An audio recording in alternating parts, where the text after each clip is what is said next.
Bom, pessoal, então vamos lá cuidar da nossa aula?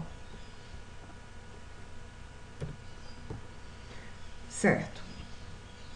Como vocês já viram e viram com o Kiko, a gerência de configuração, ela abrange o gerenciamento de mudanças, o gerenciamento de versão e o gerenciamento de release, tá? Vocês viram em uma aula anterior o gerenciamento de mudanças e até simularam esse gerenciamento na prática, né? Eu vi que vocês fizeram isso com a ferramenta, o Redmine, enfim. E agora então nós vamos observar, né? Vamos aprender o gerenciamento de versão. Vamos tratar teoricamente, na sequência a gente vai fazer uma prática, certo? Ah, sim, e por fim, só um instante. E por fim, nós vamos tratar o gerenciamento de release, tá? Numa aula do futuro. Bom, o gerenciamento de mudanças vocês já viram, né?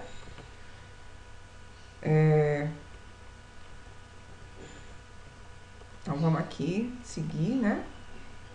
Para a gerência de versões. O gerenciamento de versão. Então, o que vem a ser o gerenciamento de versão? Segundo Somerville, né? É o processo de registro e acompanhamento de diferentes versões de componentes de software ou itens de configuração e os sistemas em que esses componentes são usados. Então, o que é a gerência de versão? É o registro, é o acompanhamento de diferentes versões. Então, na verdade, é registrar esse acompanhamento, tá? É registrar esse acompanhamento de quê? Tá? Dos componentes de software ou itens de configuração, que é a mesma coisa, né? Um item de configuração é um componente de software.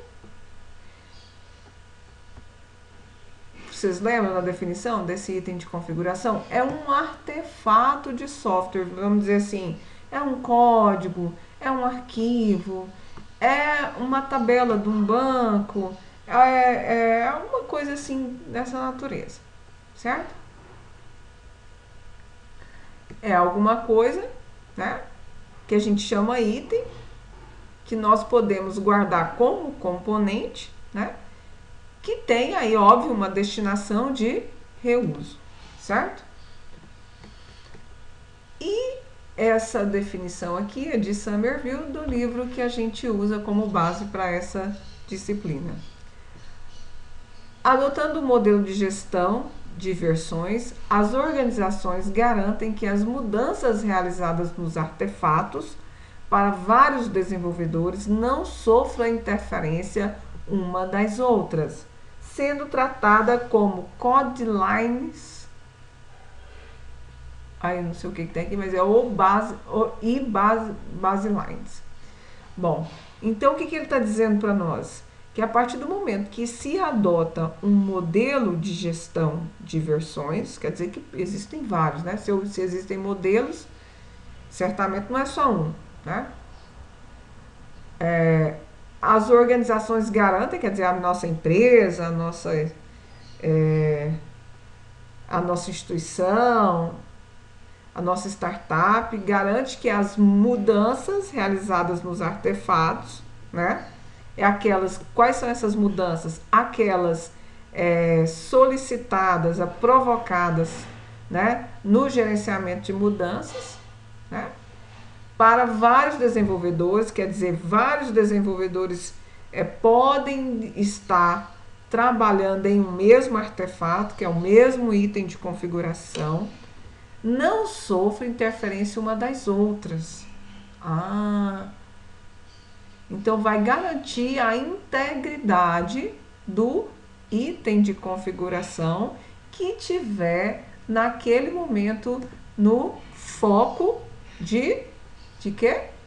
De mudança, certo? Então eu mudei alguma coisa no item que essa gestão faz? Ela cuida do versionamento, né? Através do registro, certo? Então é isso que é a gerência de versões. Tá. E qual que é o objetivo disso? Para que eu faço isso? Muito simples. Eu faço isso que é uma forma que eu tenho de documentar, né, como ocorreram as mudanças naquele artefato, naquele item de configuração e, né, quais foram os usuários que instanciaram, né, aquele artefato com esse fim de atender uma modificação. E ao executar as mesclagens, né, porque se eu tiver, por exemplo, 2 ou mais usuários numa linha de trabalho de um artefato ou de um item, por fim eu preciso miscigenar aquilo, né, misturar aquilo. Então, naquela mistura, tá, que eu gerar, eu vou ter ali uma gerência cuidando para que aquele item tenha, para que aquela mistura seja supervisionada a ponto de que aquele item seja, esteja, como é que eu digo?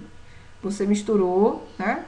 Um modificou, outro modificou. Aí você faz um merge, aí desse merge, a garantia que você tem, que essa gestão do merge tem que dar, né? É que esse item de configuração, ele esteja, ele funcione, vamos dizer assim. Ele funcione, óbvio, atendendo a demanda solicitada de modificação. Bom, então como que isso acontece, né? É gerado aqui, você vai ter uma documentação assim, de tipo histórico, dizendo qual a versão daquele item, quem modificou, em que data, o que foi mudado, né? E aqui mudança, né? Aqui solicitação de mudança que ele está submetido, né? Aqui ele responde a mesma coisa, o mesmo item, agora ele está na versão 1.1, foi modificado por outro usuário, né? Em outra data, aqui ele está dizendo qual foi a mudança que ele realizou, né? E atendendo, né, a qual solicitação, certo?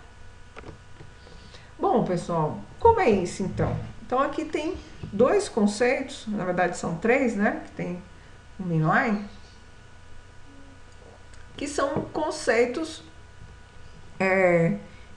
de linha, vamos dizer assim, de linha de tempo, de linha de produção desses artefatos ou esses itens de configuração. Então, o que é uma code line? Sempre, guardem essa nomenclatura que vocês vão sempre usar isso agora, tá?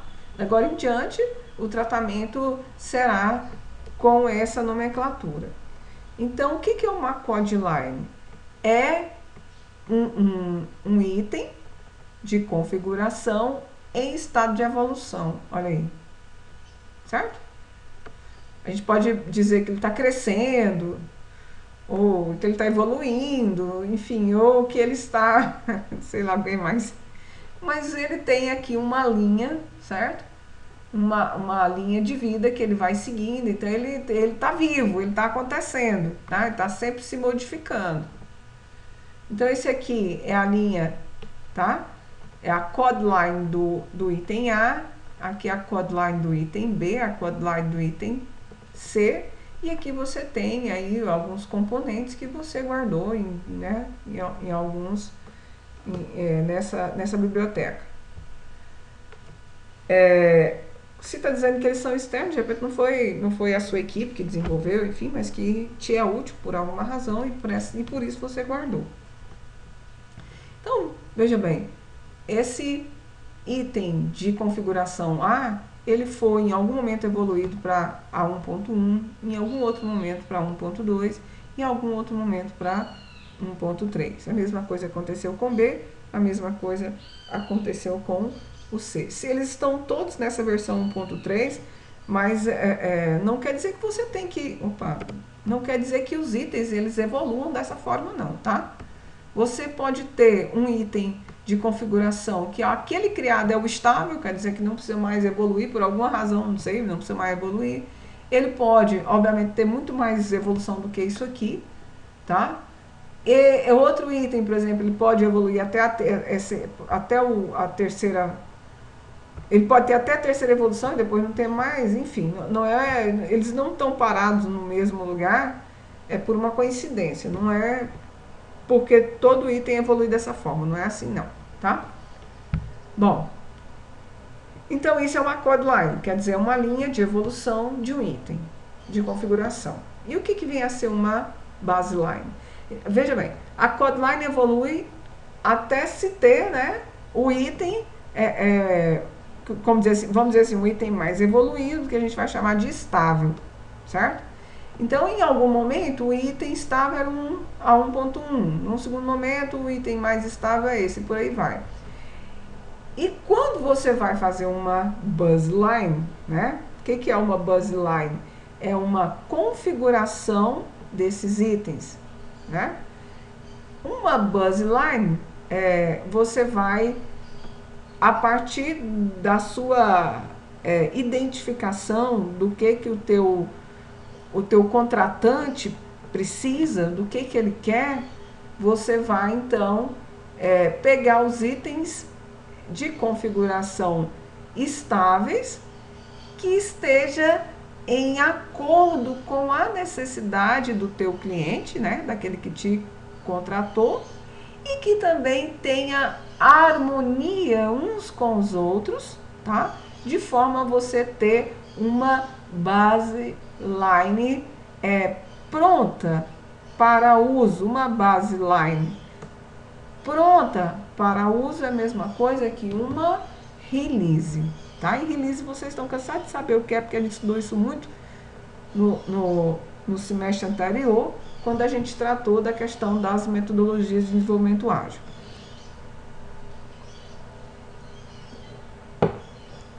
Então, uma buzzline, na verdade, é uma versão executável, aquela que já pode ser usada, aquela pronta para uso, né? Vamos dizer assim, um produto de prateleira, tá prontinho. Bom, você pode ter várias buzzlines. Você pode ter várias buzzlines porque você tem clientes diferentes, né? Se são clientes diferentes, cada um desses clientes terá uma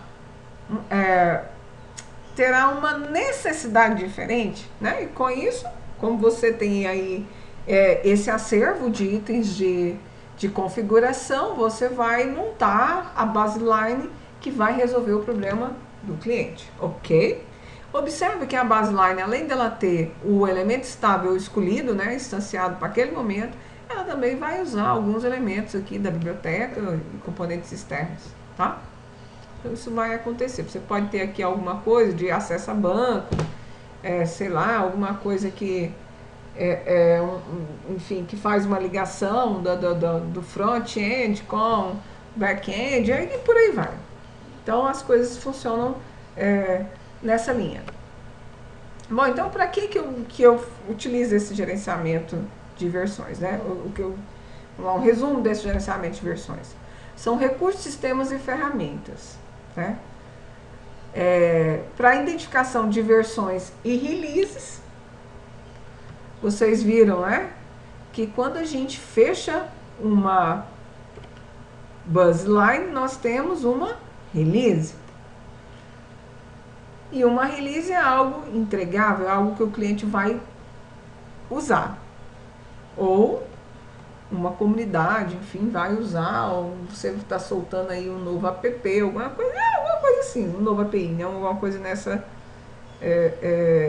nessa natureza aí, tá bom? Um gerenciamento de armazenamento. O que é esse gerenciamento de armazenamento? Tá? A gente vai ver mais para frente que cada vez que você vem aqui e configura em uma code line, uma evolução, né, você guarda Aqui, olha só, você costuma guardar tudo que foi modificado, assim, junto com, como é que eu digo? Você evoluiu de A para A.1.1 e todo A e mais as modificações estão aqui dentro. O que ele está dizendo aqui? Que você tem que ter uma gerência de armazenamento. Você tem que ter uma forma, né? Conforme a decisão política da empresa ou da startup, enfim, ou da instituição, que diz como é que você vai armazenar baseado em princípios de economicidade, se isso, né, for importante para a empresa, óbvio, né? Aí a ferramenta vai ser escolhida pensando nisso. Essa ferramenta atende a economicidade, então nós vamos adotá-la na nossa instituição, na nossa empresa, na nossa startup. Ela não atende, então nós não vamos adotar essa, vamos adotar outra, tá? Registro de histórico e alterações, sim. Todo o histórico e as alterações, eles têm que estar registrados, porque todo esse processo ele é passível de auditoria. A qualquer momento pode chegar um auditor de software e, reconhecer o trabalho, né? Eles falam assim, e diagnosticar, enfim, querer saber o que está acontecendo, pode ser motivado por várias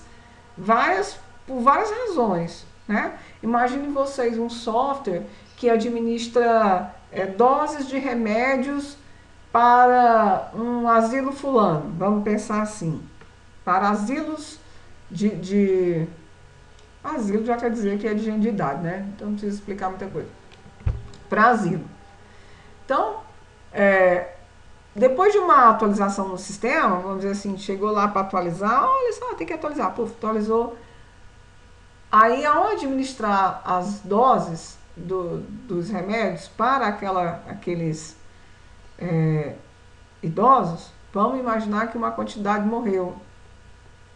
Então, um auditor vai pegar todo o registro do histórico de alteração e vai fazer uma revisão, né? Com o intuito de ver aonde que está o problema, né? Em qual atualização, né? Em qual parte da evolução daquele sistema que ele causou esse problema. Quem foi o usuário, né, que criou essa parte que, por exemplo, modificou muito essa dose? Quem foi o supervisor que, ao fazer um merge, ao fazer uma mistura entre a modificação do mesmo item, né? Vamos dizer assim, do mesmo item de configuração feito por dois desenvolvedores diferentes, e o que ele avaliou que era importante naquele item que gerou esse problema. Então, esse histórico é extremamente importante e é a base para as auditorias que podem ser feitas no desenvolvimento do nosso sistema, ou no nosso sistema. E aí vem o desenvolvimento independente, né, que você fica tranquilo, cada um pode fazer num canto, e o apoio a projetos. Bom, como eu falei para vocês aquela questão da economicidade, então olha só, de que forma se dá, né? Então você aqui está numa sequência de versões. Aqui é a linha do tempo desse item de configuração aqui, ou dessa buzzline, vamos pensar assim. Vamos pensar no item que é mais simples. Aqui está a versão 1.1 desse item. Aí você, modificou alguma coisa aqui. Por exemplo, você colocou um atributo que tinha lá, você modificou para que ele seja composto. Pronto. Modificou um atributo. Caiu para o próximo. Aí esse delta aqui, ele vai guardar só a modificação. Então, ao chegar na versão 2, aqui está a modificação. Ao chegar na versão 3, aqui está a modificação. Ao chegar na última versão, aqui está a modificação. De forma que você não precisa guardar esse item, né? Vamos dizer assim, na íntegra, com a modificação feita. Ou você guarda a primeira versão e os deltas, quer dizer, as modificações que foram feitas. Ou você guarda a última versão, certo? Na íntegra, e guarda os deltas das modificações para ele retroagir toda vez que ele precisar da versão anterior. Ah, eu só tenho a versão 1.3, eu preciso da 1.2, tá? Então pega a versão 1.3 e executa o delta 3, pronto. E aí você vai ter a versão 1.2, tá? Geralmente essa é a política mais utilizada para se guardar esses versionamentos. Mas também é possível ter, quando você guarda a primeira, né? Tem os deltas, que são as modificações. E aí quando você precisa ir para outra versão, né? Da versão mais evoluída, você vai executando os deltas até chegar naquela versão mais evoluída que você quer. Certo? Então, isso é o gerenciamento de armazenamento usando o deltas. Tá. É importante dizer também, gente, que muitos desenvolvedores vão acessar, tá, essa nossa base de dados de itens de configuração ao mesmo tempo, certo? De forma que Alice, tá? Alice é uma desenvolvedora, Bob é outro desenvolvedor. Alice, ao sentar na sua estação de trabalho, convocou, através do checkout, o item A, o item B, o item C. E Bob, né, ao sentar na sua estação de trabalho também, vamos dizer assim, mais ou menos no mesmo horário, ele convoca X, Y e C, também para produzir evolução nesses itens, ou nessa buzzline, enfim. Certo? Agora, o que vai acontecer? Quando a Alice terminar C e fazer o check-in, ele vai devolver C. E quando o Bob terminar C e fizer o check-in, também devolve C. Com a modificação de Alice e com a modificação de Bob, certo? E isso dependendo da política da empresa, certo? Se a empresa tiver a política de que todo mundo pode modificar ao mesmo tempo, esse cenário aqui vai poder acontecer. Mas se a empresa disser que não, que o primeiro que pegar é aquele que vai modificar aquele item, então ele trava aqui, ó. Aí quando o Bob vier buscar, já não consegue buscar C mais, porque C estará com Alice, certo? Pode, isso é política. Ou não, ele vai permitir que a Alice evolua C, que Bob evolua C e que depois, sob a supervisão de um desenvolvedor maior que Alice e Bob, vá se fazer um merge, quer dizer, vai se fazer uma mistura do que um e outro fez. Certo? Então, isso vai para a política. Aí, ó, as ferramentas vão dar apoio conforme a política da empresa. Por isso que existem ferramentas que apoiam do jeito, ferramentas que apoiam do outro, ferramentas que apoiam de todas as formas e por aí vai. Bom, o branch e o merge. Então, você está aqui nessa code line da V1.0, você evoluiu para V1.1 e quando você evolui, você estava no processo aqui, ó, de evolução dessa code line, alguém, um outro desenvolvedor, pegou o seu V1.1 e criou um branch, tá? E foi trabalhar a evolução desse item. Então, você está trabalhando, ele também. Em V2.1, mais um branch foi criado, ó, mais um branch. Então, ele foi para V2.1 e aqui seguiu V2.2, V2.3. Aí chegou num momento, né, em que se resolveu pelo merge. Então, é misturar essas duas versões aqui, de forma a se ter uma com as alterações das duas. E isso, só a ferramenta dificilmente consegue fazer essa transformação.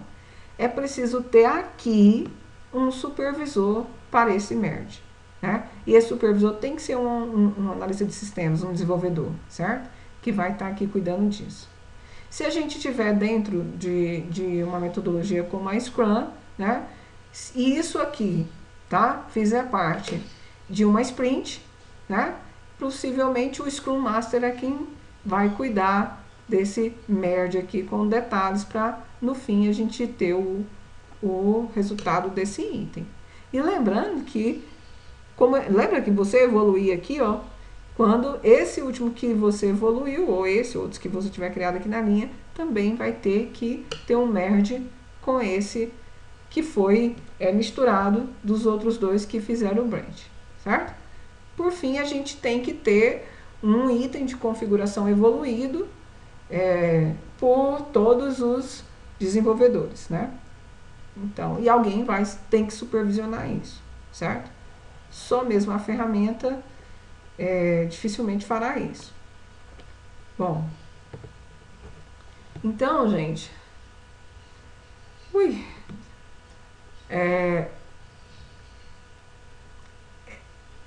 isso aqui vai mostrar mais ou menos como é que essa coisa toda funciona, assim, de forma mais resumida, né? Então, aqui está o gerenciamento de versões, e ele apoia o serviço da construção, né? Aqui vai estar, vamos dizer assim, o ambiente de desenvolvimento. Então, e aqui vai estar o sistema de gerenciamento de versões e o servidor de construção, né? Aqui está a sua área privada, onde você faz os seus checkouts e os seus check-ins. Aí você busca desse ambiente, desse ambiente comum, onde vai estar o de todo mundo, né? E aqui, no seu ambiente individual, você cria as evoluções e com o check-in você devolve para o ambiente coletivo. Você vai fazer isso até que em algum momento você tenha aí um executável pronto, confiável, de forma a ser uma release, que é uma entrega, né? Lembrando, gente, que uma coisa que eu esqueci de falar para vocês, tudo que se faz, tá? Tudo que trata a evolução desses itens de configuração, né? Para se criar uma buzzline, onde é que estava a buzzline? Para se criar uma buzzline, é preciso integrar, né? Então, você pega o elemento mais estável que está aqui, ou melhor, o item de configuração mais estável que está aqui, o item de configuração mais estável que está aqui, tá? Os elementos da biblioteca de componentes externos, você precisa integrar. Integrar e testar essa integração. Sim. E aqui ele vai tratar a integração contínua, que é o que a gente está dizendo, né? Tudo que evolui tem que integrar dentro de uma buzzline, tá? Tudo vai ter que integrar. Então, afinal de contas, esses componentes, eles são feitos para integração, não é isso? E isso, né, é uma premissa das metodologias ágeis, né? Que elas trabalham nessa prerrogativa. Então, aqui, na verdade, quer dizer o seguinte, é aquele mesmo, é exatamente isso aqui um pouquinho mais expandido, tá? Você tem um sistema que cuida das versões, né? Essa ferramenta, aqui ó, vamos dizer que é a ferramenta. Aqui é o espaço de trabalho privado. Você vai fazer